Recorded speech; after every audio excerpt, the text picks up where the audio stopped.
नमस्कार दोस्तों, स्वागत है आपका हम लोग के इस मंच पर। दोस्तों, इस मंच पर हम देश के कुछ ज्वलंत मुद्दे को उठाते हैं और उसके ऊपर हम अपनी प्रतिक्रिया देते हैं। दोस्तों, हाल ही में मीडिया में बहुत शोर मच रहा है कि भारतीय Asia cup 2025 T20 international cricket में पाकिस्तान से क्यों खेल रहा है। दोस्तों, मीडिया हर किसी को दोष दे रही है इस बात को लेकर, सिवाय सरकार के जिसने अनुमति दी और बीसीसीआई के जो भारतीय क्रिकेट चलाती है। उल्टा दोष लगाया जा रहा है सौरव गांगुली, सचिन तेंदुलकर और राहुल द्रविड़ पर कि उन्होंने इस बाबत कुछ क्यों नहीं कहा। टीम इंडिया के प्लेयर्स के ऊपर ताने कसे जा रहे हैं। दोस्तों, टीम इंडिया के प्लेयर्स तो वो तो कॉन्ट्रैक्ट साइन करके वो तो उसमें बंधे हुए हैं। तो जिससे सवाल पूछना चाहिए, मीडिया बात को डाइवर्ट करके इधर उधर कर रही है। दोस्तों, प्रोटेस्ट हुआ, सारे प्रोटेस्ट बेकार हुए, किसी काम के नहीं हुए और मैच कल हुआ और भारत इस मैच को जीत भी गया।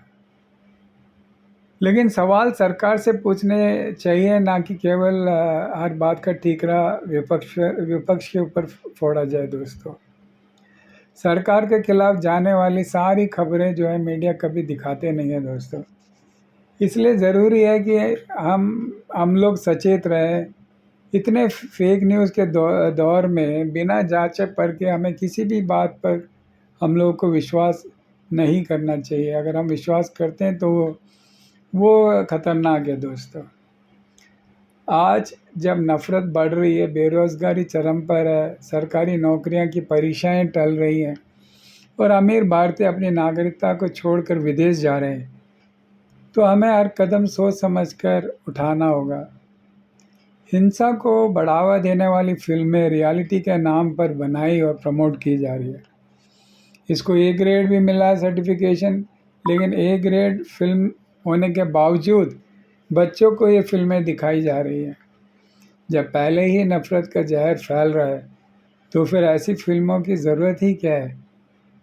और हम अपने बच्चों को, आने वाली पीढ़ी को कैसा भविष्य सौंपना चाहते हैं, हम लोगों को सोचना पड़ेगा। दोस्तों, इस बात पर हम साधारण लोग हैं, झूठ और प्रोपेगेंडा में बह जाते हैं बिना सोचे समझे।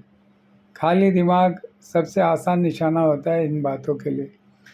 कहा भी गया है दोस्तों, जैसा बोओगे वैसे काटोगे। अगर बच्चे बचपन से ही नफ़रत लेके पलेंगे तो उसका विस्फोट तो कभी ना कभी तो होगा। दोस्तों, मीडिया क्यों नहीं दिखाती असली मुद्दे?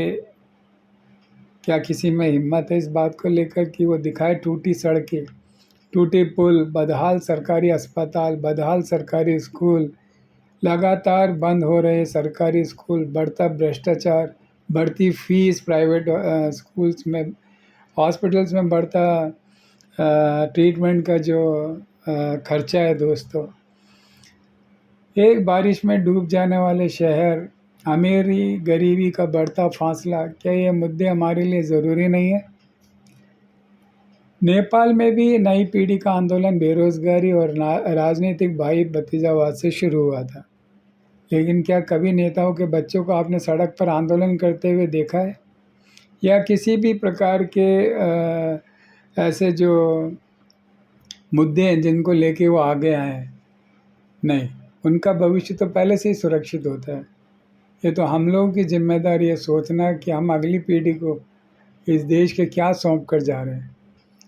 दोस्तों, चुनाव आते हैं जाते हैं रहते हैं, और लेकिन हमारे पास यही एक केवल ताकत है, हमारा वोट। क्या हम उसे जिम्मेदारी से इस्तेमाल कर रहे हैं? अक्सर देखा गया कई जगह पर लोग गरीबी का फ़ायदा उठाते हैं, मजबूरी का लोगों का फ़ायदा उठाते हैं। एक दो बोतल शराब, थोड़े पैसे या किसी छोटे लालच के बदले हम वोट डाल देते हैं जिसको हम वोट डालना नहीं चाहते। हम जानते हैं वो कैसे हैं। कभी कभी कुछ धमकियों से भी हम डर जाते हैं और वोट उनके पक्ष में डाल देते हैं और 5 साल तक फिर पछताते रहते हैं। दोस्तों, जो लोग वोट खरीदते हैं वो क्षेत्र का विकास कितनी ईमानदारी से करेंगे, हम लोगों को सोचने वाली बात है ये। इसलिए ज़रूरी है कि हम लोग सोच समझ कर मतदान करें। एक गलत फैसला, 5 साल का पछतावा, सबसे पहले तो सही उम्मीदवार को चुनना और सही मतदान करना ही असली बदलाव है। और ये भी सुनिश्चित करना कि जो वोट हमने डाला है वो सही जगह डाला है। जो लोग सीधे सरकार से फ़ायदा लेते हैं दोस्तों, वो कभी भी आलोचना सरकार के नहीं कर सकते। लेकिन बदलाव तभी होगा जब हम लोग वोट की ताकत का सही इस्तेमाल करेंगे।